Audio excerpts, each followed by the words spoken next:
남자와 여자가 만나서 호감을 느끼고 첫눈에 반하여 사랑에 빠지게 되는 그 순간은 이 세상 그 무엇보다 즐겁고 행복한 순간입니다. 사랑에 빠지는 순간은 상대방의 그 어떤 것도 사랑스러워 보입니다. 그 어떤 객관적 진실이나 논리적 설명도 통하지 않습니다. 그냥 모든 것이 좋아 보이고 매력적으로 보입니다. 하지만 내가 사랑에 빠진 그 사람이 좋은 사람인지 안 좋은 사람인지에 대해선 쉽게 알기가 어렵습니다. 그리고 좋은 사람인지 안 좋은 사람인지를 그 사람의 외모 혹은 첫인상으로 판단하는 경우가 많기 때문입니다. 외모와 첫인상이 그 사람의 됨됨이 혹은 성격과 일치하는 경우도 있지만 일치하지 않는 경우가 더 많습니다. 남자와 여자가 만나서 사랑에 빠지는 이유는 상대의 외모와 첫인상 때문이지만 헤어지는 이유는 상대의 됨됨이와 성격 때문입니다. 그리고 그렇게 헤어지는 과정에서 많은 에너지를 소모하고 굉장히 많은 상처를 받기도 합니다. 됨됨이와 성격이 눈에 보이는 것이라면 처음부터 사랑에 빠지지도 않을 것이고 설령 사랑에 빠졌더라도 상처 없이 헤어질 수 있을 겁니다. 그래서 우리는 누군가의 됨됨이와 성격을 그 사람의 말과 행동 등으로 미루어 짐작해야 합니다. 그리고 그렇게 미루어 짐작한 그 사람의 됨됨이와 성격이 좋은지 안 좋은지에 대한 판단에 사용될 기준이 필요한데 그 기준은 이미 유사한 사례를 겪은 다른 사람들의 경험치가 유용합니다. 그 경험치가 최선은 아닐지라도 차선은 될 때가 많습니다. 누군가는 이렇게 말할지 모릅니다. 사람은 누구나 장단점이 있는데 상대방의 단점을 사랑으로 개선 혹은 극복을 할 수도 있지 않냐고 말입니다.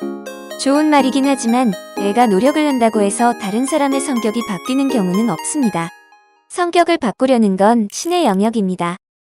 살다 보면 어른들이 하시는 말씀 중에 사람은 고쳐 쓰는 것이 아니다 라는 말을 실감할 때가 많을 겁니다.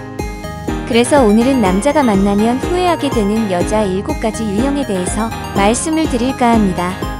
남자가 노력을 한다고 해도 개선되기 힘든 유형의 여자는 애초부터 만나지 않는 것이 좋고 특히 평생을 함께해야 하는 반려자로서는 자격미달이므로 청사초롱에 불을 밝히는 일 또한 하지 않는 것이 좋습니다. 결혼까지 이르지 않더라도 연애의 초기 단계에서 일찌감치 거르는 것이 좋습니다. 혹시라도 다음의 7가지 경우 중 하나라도 해당하는 여자를 지금 만나고 있거나 나중에라도 알게 되었다면 가급적 빠른 손절을 하는 것이 두 사람을 위해서 좋습니다. 즐겁지 못한 연애에 좋지 않은 결말이 뻔히 예상되는 만남은 빨리 정리되어야 하기 때문입니다. 첫 번째, 술 좋아하는 여자. 술을 좋아하는 여자는 절제가 안 되고 사생활이 문란한 경우가 많습니다. 사생활이 문란한 여자 중에 술을 안 좋아하는 여자가 있을 수는 있겠지만 술 좋아하는 여자는 대개 사생활이 문란합니다. 그리고 사생활이 문란하면 외도로 이어집니다. 단, 집에서 조용히 혼자 술을 마시는 경우는 예외입니다. 문제는 밖에서 남자들과 같이 그리고 남자가 있는 술자리만 골라서 다니는 경우입니다. 대체로 술을 좋아하는 여자는 동성들만 있는 술자리보다는 이성이 있는 술자리를 더 좋아하고 이 남자, 저 남자와 술을 자주 마시다 보니 남자 관계가 복잡해지고 사생활이 문란해지게 됩니다. 술을 마시더라도 적당히 마시면 문제가 되지 않습니다. 하지만 술을 좋아하는 사람은 그 적당히가 되질 않습니다.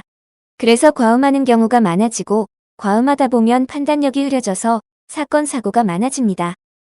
남녀가 같이 술을 마시다 보면 스킨십이 자연스럽게 발생하는데 판단력이 흐려지면 선을 넘는 스킨십이 자주 일어나게 되고 그러다 보니 외도로 이어집니다. 그래서 술을 좋아하는 여자는 연애 중에도 그리고 결혼 후에도 대부분 외도를 하게 됩니다. 그리고 술을 좋아하는 사람치고 자기 가족이나 배우자에게 충실한 사람은 없습니다.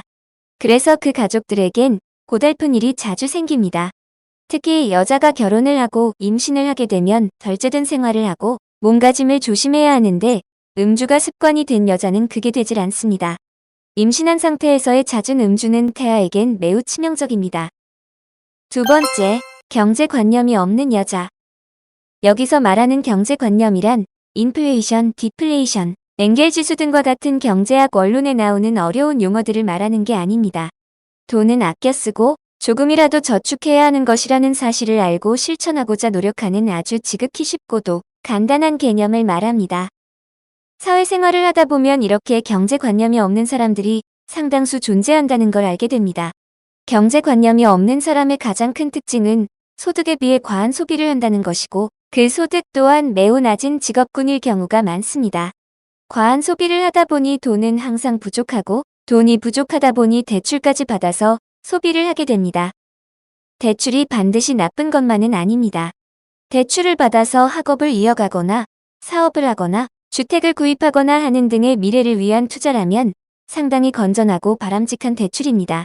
하지만 명품을 사기 위해서, 성형수술을 하기 위해서, 해외여행을 가기 위해서 등의 목적으로 그것도 자주 대출을 받는 경우는 경제관념이 없다는 말 이외에는 표현이 어렵습니다. 그리고 대체로 이런 소비를 하는 여자들은 자신이 초라하게 보일까봐 남들에게 보여주기 위한 소비를 하는 경우가 많습니다.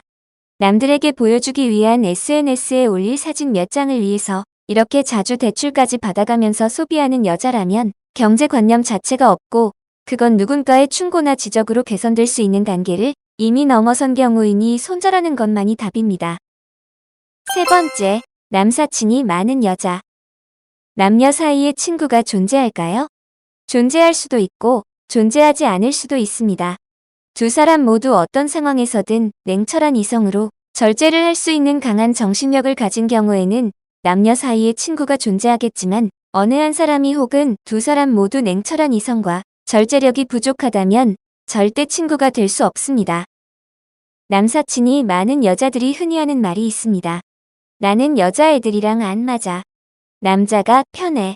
하는 말입니다. 그리고 실제로 그녀들에게 동성친구가 한 명도 없는 경우도 많습니다. 그리고 동성친구가 없는 이유가 자신은 성격이 남자같이 매우 털털한데 여자들은 질투가 심해서 친해지기가 어렵다는 말로 포장과 변명을 합니다. 하지만 남사친들은 그녀의 털털함이 좋아서 잘해주는 게 아니라 남자들의 무리에 여자가 그녀 하나이기 때문에 잘해주는 겁니다. 남자들끼리 모이자니 분위기도 칙칙하고 다른 여자들을 섭외하자니 귀찮기도 하고 능력이 안 되기도 하고 그나마 자신들과 만나주는 그녀가 한편으로는 고맙기도 하고 또 다른 한편으로는 어떻게 좀 해볼까 하는 마음으로 남자들의 무리에 그녀를 포함시킨 겁니다. 그렇게 홍일점이 된 여자를 남사친들은 당연히 배려해주고 챙겨주고 하는 것인데 정작 그녀는 그런 남사친들의 배려와 챙겨줌을 즐기고 있으면서도 자신은 성격이 털털하기 때문이라고 포장과 변명을 하는 겁니다. 자신이 정말로 성격이 털털해서라면 남사친들과 만나면 남자들이 좋아하는 축구를 하거나 게임을 하다가 때론 치고받고 몸싸움을 벌이기도 해야 하건만 만나면 항상 술을 마시거나 어디 놀러를 갑니다. 그리고 그렇게 남사친과 만나서 술에 취해 혹은 분위기에 취해 남사친과 거사를 치르는 경우도 꽤 많습니다.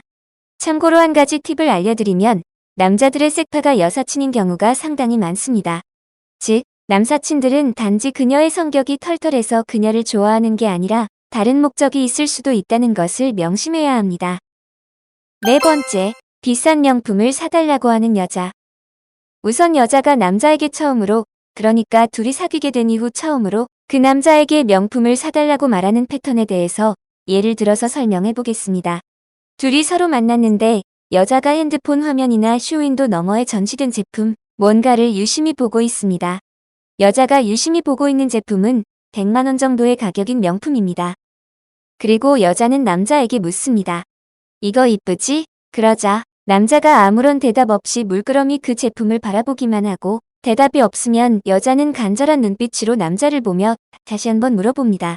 이거 하나 사주면 안 돼?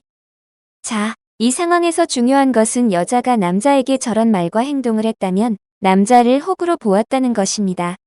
여자들은 매우 세련되고 똑똑해 보이는 남자 앞에서는 저런 말과 행동을 절대 하지 않습니다. 어딘가 좀 모자라 보이고 빈 구석이 있어 보이는 남자, 즉 호구 같아 보이는 남자에게 저런 찔러보는 행동을 합니다. 그리고 제대로 된 생각을 가진 여자들은 좋은 감정을 가지고 결혼까지 생각하며 진지하게 만나고 있는 남자에게 저런 행동을 절대 하지 않습니다.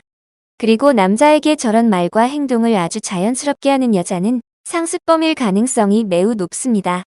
한두 번 해본 솜씨가 아니라는 겁니다.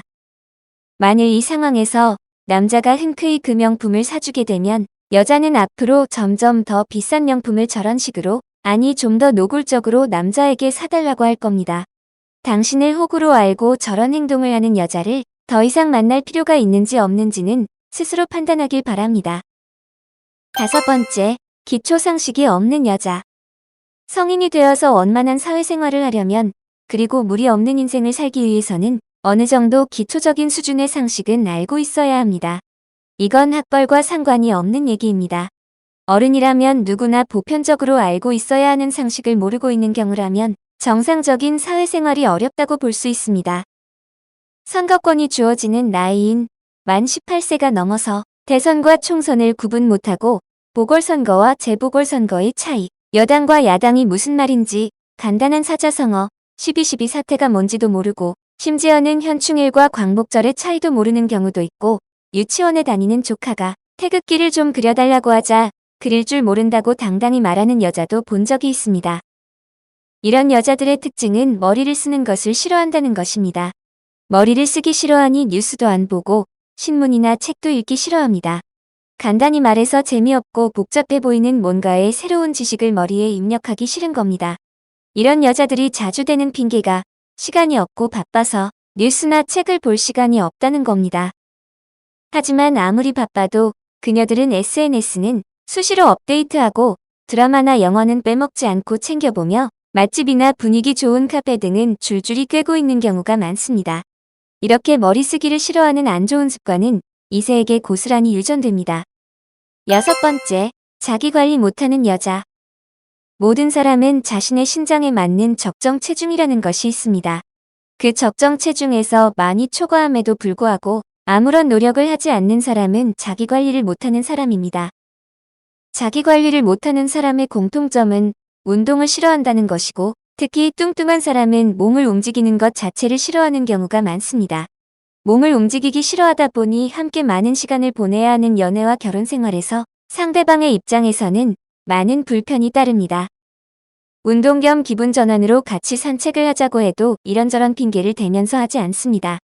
비가 올 것 같아서 날씨가 쌀쌀해서 오늘은 기분이 우울해서 컨디션이 안 좋아서 좀 쉬고 싶어서 등등의 이유로 움직이는 것 자체를 싫어하고 가까운 거리도 걷는 것보다는 항상 차를 타고 이동합니다. 그리고 뚱뚱한 사람들의 결정적인 문제는 식습관입니다. 사람은 하루 3끼 밥만 먹어도 뚱뚱해지지는 않습니다. 뚱뚱한 사람들은 뭔가를 쉴 새 없이 먹는데 대부분이 설탕이 많이 들어간 고칼로리의 식품들입니다. 과자, 피자, 콜라, 초콜릿, 심지어 커피를 마실 때도 시럽을 듬뿍 넣습니다. 몸도 뚱뚱해지고 건강에도 좋지 않습니다. 많이 먹고 움직이지 않는다는 것은 본인에게도 좋지 않지만 그런 모습을 옆에서 계속 지켜봐야 한다는 그 자체가 괴롭고 큰 스트레스입니다. 이런 사람과 만나보면 다음에는 날씬하고 건강한 사람과 만나고 싶다는 생각을 저절로 하게 될 겁니다. 7번째, 요리를 전혀 못하는 여자. 어른이라면 아주 기본적인 요리는 할 줄 알아야 합니다. 자신이 당장 배가 고픈데 남의 도움 없이 스스로 해결할 수 없다면 어른으로서 부적격자입니다. 쌀을 씻어서 밥을 지을 줄 모르고 라면을 끓이는데 물을 어느 정도 부어야 하는지를 모르고 계란 후라이를 하는 방법도 전혀 모르고 심지어 햇반을 전자레인지에 어떻게 넣고 돌려야 하는지를 모른다면 아주 심각한 경우입니다. 에이, 설마 저걸 모르는 사람이 있어? 그것도 여자가? 라고 의문을 보낼지도 모르겠지만 의외로 있습니다. 그리고 이런 사람들이 주로 하는 말이 결혼하고 애를 낳으면 다 하게 되어 있어 라고 하는 것인데 결혼 전에 요리에 관심이 없던 사람이 결혼 후에 관심이 생겨서 요리를 잘하게 되는 경우는 없습니다. 그리고 모든 일이 그렇듯이 관심을 갖고 자주 해보면서 실력이 조금씩 늘게 되는 것이지 어느 날 갑자기 잘하게 되는 경우란 것도 없습니다. 특히 요리라는 건 아주 미묘한 차이로 결과물이 확연하게 차이가 나는 경우가 많습니다. 같은 재료와 같은 양념을 가지고 같은 요리를 해도 각각의 재료의 양과 양념의 비율, 즉 고춧가루를 한 숟갈을 넣으냐 반 숟갈을 넣느냐에 따라 결과물이 완전히 달라집니다. 어머니들, 식당의 주인들, 요리사들이 타고난 재능으로 인해 요리 실력을 얻은 사람도 있겠지만 대부분 요리에 관심을 갖고 꾸준히 요리를 많이 해보면서 어떤 재료와 양념을 얼마만큼 넣으면 어떤 맛이 나는지를 경험으로 알게 되어서 요리를 잘하게 된 것입니다. 요리라는 것은 실력의 차이가 아니라 경험의 차이입니다. 그리고 요리를 전혀 못하는 사람들은 남녀를 불문하고 청소, 빨래, 설거지 같은 집안일도 못하는 경우가 많습니다. 아니 엄밀히 말하면 집안일 하는 것을 귀찮아합니다. 그래서 그런 사람들은 대부분 더럽고 지저분합니다. 방도 많이 지저분하고 잘 씻지도 않고 심지어는 속옷을 일주일 동안 갈아입지 않는 경우도 있습니다. 에이, 설마 라고 말한다면 당신은 아직 순진한 사람입니다. 그런데 참으로 희한하게도 그런 사람들의 특징이 외모적으로는 굉장히 깔끔해 보이고 깨끗한 이미지를 가지고 있다는 것입니다. 그래서 그런 사람들의 주변에는 항상 이성이 끊이질 않습니다. 요리를 전혀 못하고 외모가 깔끔해 보이면서 평소 향수를 자주 뿌리고 다니는 여자는 이런 유형의 사람일 확률이 높으니 우선 의심해보는 것이 좋습니다. 자, 오늘의 주제인 남자가 만나면 후회하게 되는 여자 7가지 유형에 대해서 요약을 해보겠습니다. 첫 번째, 술 좋아하는 여자. 두 번째, 경제관념이 없는 여자. 세 번째, 남사친이 많은 여자. 네 번째, 비싼 명품을 사달라고 하는 여자. 다섯 번째, 기초상식이 없는 여자. 여섯 번째, 자기관리 못하는 여자. 일곱 번째, 요리를 전혀 못하는 여자. 앞에서 말한 7가지 중 하나라도 해당이 되는 여자를 만난다면 그 만남을 다시 한번 생각해보길 바라며 결혼만은 절대 하지 않기를 바랍니다. 여기서 이런 질문을 하시는 분도 있을 겁니다. 앞에서 말한 7가지는 여자뿐만 아니라 남자에게도 해당하는 내용이 아닌가 하는 것입니다. 맞습니다. 남자든 여자든 저런 성향과 습관을 가진 사람은 모두 결격 사유가 됩니다. 그런데 왜 여자에게만 한정을 지어서 말을 했을까요? 남자의 결격 사유는 저것 말고도 30가지 정도 더 됩니다. 여자는 대체로 앞에서 말한 7가지 정도의 결격 사유만 걸러도 교제를 하거나 결혼을 하기에 큰 문제가 없다는 의미로 얘기한 겁니다. 여자가 절대 만나선 안 될 남자라는 주제는 다음에 별도로 한번 다루어 보겠습니다. 좋아요, 구독, 알림 설정을 안 하시면 외모가 깔끔해 보이면서 평소 향수를 자주 뿌리고 다니는 여자를 만나게 될지도 모릅니다.